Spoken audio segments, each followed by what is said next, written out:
This is Gerardo Del Real with Resource Stock Digest. Joining me today is the president and CEO of Skyharbour Resources, Mr. Jordan Trimble. Jordan, how are you? I'm good. Thanks for having me. Busy day, busy day. You just commenced what's going to be a minimum of 3,000 meters is the way that I understand it. A diamond drilling program at the high-grade flagship More Uranium project. There was also news from Azincourt at the East Preston project. I want to get to that, but let's talk more. Let's talk the flagship. Can you provide some details there, Jordan? Yeah, so we just announced this morning minimum 3,000 meters, which we may look to bump up depending on the success that we're having, what we're seeing in the program, but good healthy sized program that started now.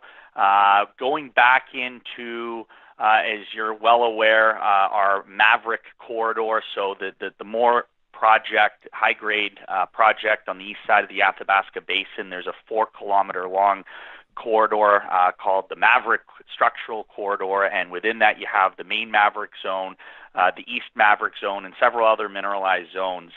One of the focuses for us in the last couple of drill programs, in particular this last program we finished late last year, was looking a little bit deeper in the structural corridor in the basement rocks, looking for high-grade, deeper deposits in the underlying basement rocks. As you know, a lot of the recent discoveries like NextGen, like Fission, like Denison's Griffin deposit have been made in the basement rocks, and our summer-fall 2018 drill program last year, we intersected one of our first high-grade zones in the basement rock, 15-meter zone of just over 0.5%, the bulk of which was in the basement.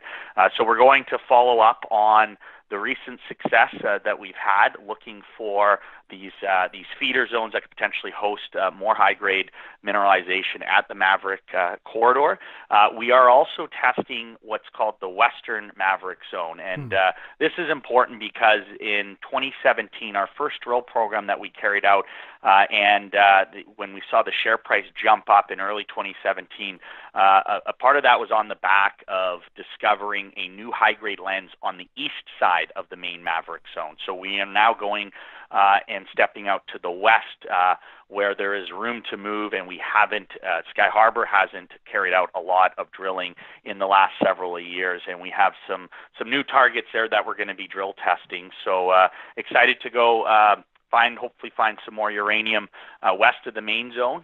And then last but not least, you'll see in the news release mention of a regional target called the Otter Grid. We're doing a couple of exploratory holes there, and this again is a new target that's seen limited historical drilling, just actually 2 holes, but both holes had anomalous pathfinder elements in uranium mineralization in them, and one of them in particular was lost before hitting or reaching the optimal target depth. So there's good discovery potential at that regional target. There's a handful of regional targets that have yet to see proper or systematic drill testing that we can look at down the road. But main focus is still at that Maverick corridor, testing the basement rocks, following up on the success we had last year, and then a couple of exploratory holes at the Otter Grid.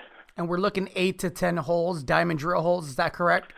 Correct, 8 to 10 drill holes. So that'll probably take us into April, May, and results to follow. So as you know, we've had some good success with this project over the last several years.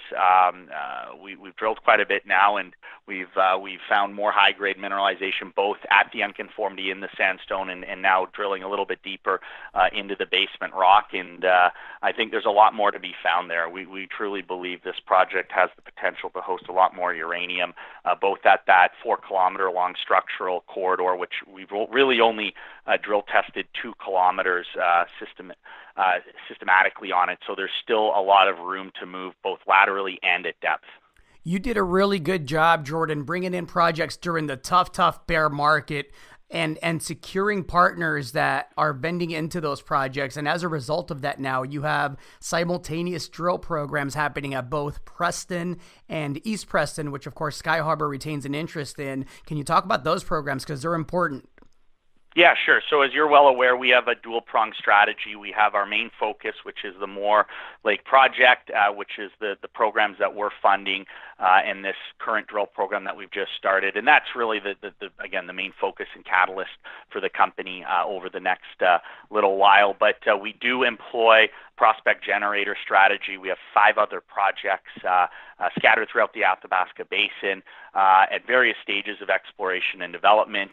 What we do is we look to bring in partner companies and strategic partners to come in to fund the exploration, advance the projects while we focus our time, money, and efforts at our flagship Moore project. Is a perfect way to complement what we're doing. And it also, you can think of it as having multiple irons in the fire, right? So Skyharbour is a discovery-driven company.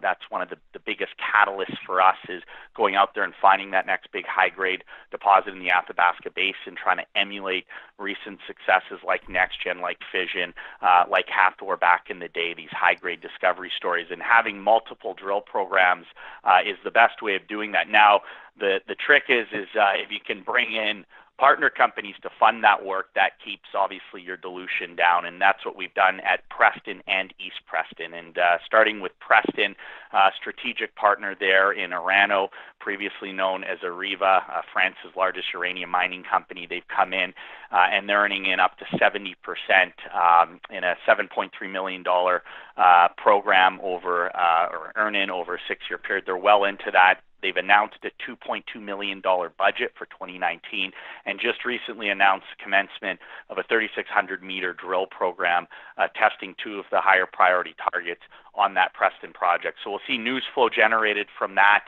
as Orano advances that project. We also get some cash payments from that earn-in option as well. And then right beside that, at our East Preston project, Azincourt, another partner company that we did a deal with a couple of years ago, is earning up to 70% of the East Preston property. And they've just announced this morning that they will be commencing a 2,000 to 2,500 meter drill program shortly, testing prospective targets on that property. So collectively, with those 2 programs and our drill program that's just commenced at Moore, we're looking at over 9,000 meters of drilling, 3 programs, 2 of which funded by partner companies. And as you know, we are looking at bringing in partner companies on other projects we have that we own 100% of: Falcon Point, Yurchison, and Man Lake. Fantastic, fantastic. I understand you'll be at PDAC next week. How can people get in touch with you, Jordan? Yeah, so we will be at PDAC. We have a couple of presentations, and we have the booth there, and so we'll be around the booth basically Sunday through Wednesday. It's a busy conference. We've gone each year for the last little while, and you kind of get all the everyone under one roof. So looking forward to it. Fantastic, Jordan. Thank you so much for coming on. I get the feeling we're going to be chatting a lot here in the next couple of months. Yeah, absolutely. Thanks, Gerardo.